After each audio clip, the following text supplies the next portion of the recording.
Welcome to my space. My name is Moraima, and today I would like to share something that I believe is the cornerstone of the financial freedom. And why I know is the cornerstone for financial freedom because this is something that I avoided to do for many, many years, even though I was taught since I was a little girl that you should spend less than you earn. But I avoided until there was a point that I needed to face it. So I found many mentors in my journey.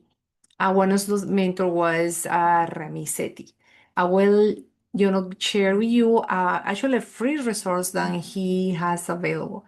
And this is the guy, Ramit Sethi. Actually, he have a series in Netflix that you can enjoy it and anytime. I have been watching that like twice in the last 3 years because it's always good to review the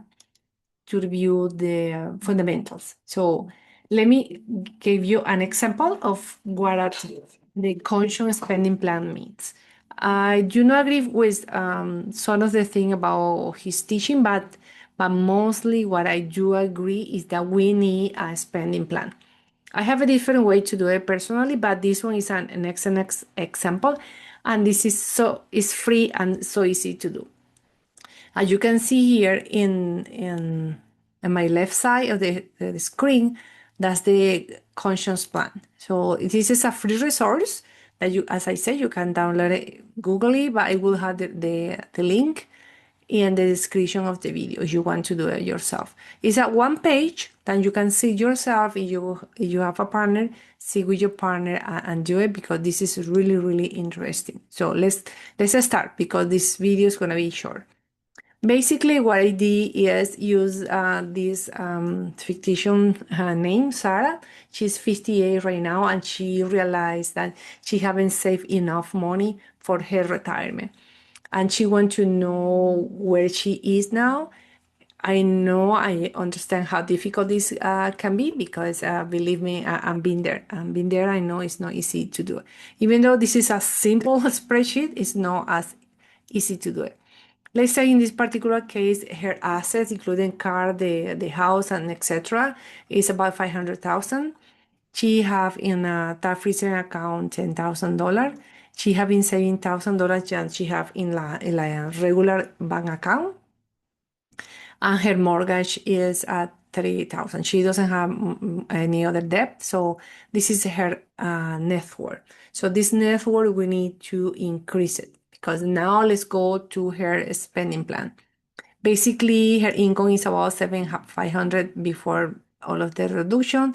She spent 80% of her income in the like fixed cost, that the cost that you need for living, and she have a total fixed cost about 4,800, and she invests about $500 for her retirement right now, and she has it on stock. So her investment total per month, everything is per month, is $100.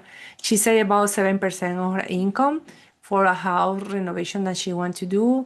For long-term spending only 25. So in total, she save about 400, which is about 7%. And her guilty free spending is about 11%, which is about $700. So this is like the picture in her situation right now. I can say easily, but I know this is kind of painful to realize that she's 58 and she really wants to retire. So she thinks that she needs $5,000 per month to have the life that she wants. She calculated that and she said, okay, 5,000. Using the Trinity study. The Serenity study, Google it, please. I also will put a link in the description of the video. Video says that you need to calculate how much money you need per year and multiply that for 25. This is exactly what I did here.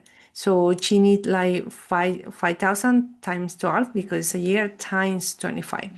This is kind of simple formula, mean her number is 1.5 million, as you can see here. Okay? So, but now she only had $10,000. So if she had $10,000 and she are saving $100 per month, let's see, and she is aiming to retire in 73. She actually loves what she's doing. It's not a job for her, but she loves what she's doing. And she think, I know I'm not going to plan to retire, but probably she want to have like a sabbatical or maybe reduce the load and invest in other things in her life. But for the particular case, let's assume that. So she had like $10,000. I say, let's go to the right side of the screen. This is also a link. It's free. It's available for the public. I will put the link in the description. So remember, I say her monthly contribution was, let's see along here. Her monthly contribution have been $100 for her retirement. So means she's putting like $100. She said, okay, let's use 15 years. So she's aiming when she's 73, she recognize and accept and reconcile with the fact that she started later. But nonetheless, she want to have a plan. So let's start the plan. So let's say she invests in a low cost index fund, which is have an average of 10%. And let's use a 1% variance. If she continue doing that, when in 15 years, she will have saved about $80,000. As you can see here, this is very, very shy away from the $1.5 million that she needs to have at the end. Because what the Trinity study says is you have like your number, you can withdraw safely 4% of your income every year, and your money will last like 90% probability that lasts about 30 years after that. So she will have the life that she is designing to.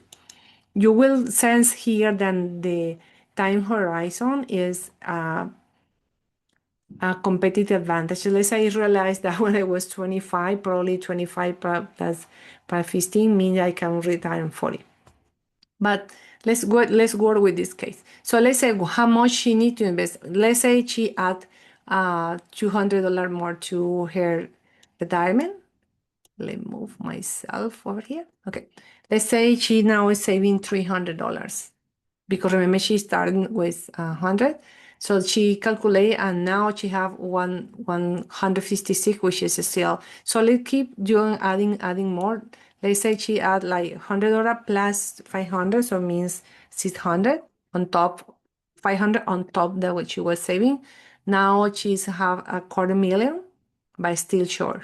So let's keep adding. Let's say she add $1,000 more to her horizon. Now she will have about $500,000, which is still shy, but closer than the other one.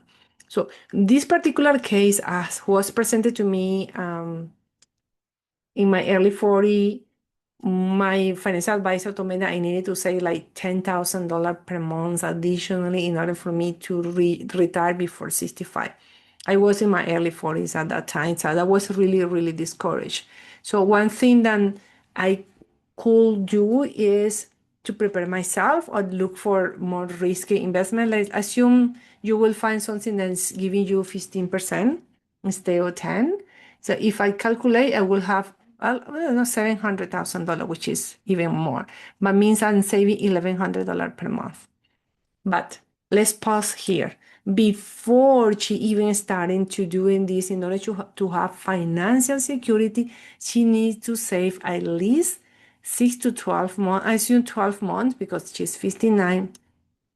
12 months. So before to even increase any contribution to her retirement, she need to start saving and to have in a high yield saving account at least $60,000 on a GIC or in a CD. In order for her, if something happened to her because she's in her work, she get injured, etc., she will have at least money for a year to solve the situation. Once she do that, as Rami advising all his videos, she can start contributing even more to her account. So if she put like $600,000 per month after she saved, let's say it took about a year for her to save the 60,000, she started being more creative about her expenses. So means her guilty expenses need to be reduced. So as you can see, you just need to move the brown cells, not the other one. So she will keep saving like, sorry, I made a mistake here. It's not here, it's here, 600. If she increased to 600, she is increasing her saving investment up to 10%. This one is not working for some reason. Mm. Okay, in any case, I may probably damage the cell. But in this particular case, she need to start investment even more money in her investment account in order to reach her, let's keep the 15, the 10%. She need to be creative, probably ask for a raise if she's an employee, or probably have a side hustle, or probably review her expenses because the city where she's living in is quite expensive for her. Maybe she can consider to move in 5 or 10 years to a city where the living costs are not so high, so she can reduce her horizon. There are so many ways to do it. If you want to come in a conversation with me, and we'll be happy to have a brainstorm, a conversation to see at least first face your spending plan and then look for ways to reach your number. In this particular case for Sarah is 1.5 million. After she saved at least 12 months of expenses in an account. So then now she start focusing in increasing this amount and even, ask for a raise or have a side hustle, whatever it takes in order for her to, at least she's close to the $1 million, but she can consider, as I say, in 5 years, 10 years to move from the city. The point is, you need to do your spending plan. There is no Prince Charming to come to save you. Even if you are married or have a partner with you, please sit and review your spending plan. Otherwise, you are going to be in trouble. In trouble in the sense you will be live with the anxiety and the uncertainty that should I be able to retire? Should I be able to take a sabbatic year if I want, etc., and still have the financial freedom or financial serenity, at least, or financial security that I will make it and I will not be, the back lady or the lady that everybody need to help because she doesn't have the means to live. So this is the information I have for you today. This is a very interesting call for you. If you want to do your own, I will, as I say, leave the links in the description of the video. And if you want to start the conversation, please let me know. I will be more than happy to have the conversation with you. Okay? Until we see each other next, and have fun. Bye.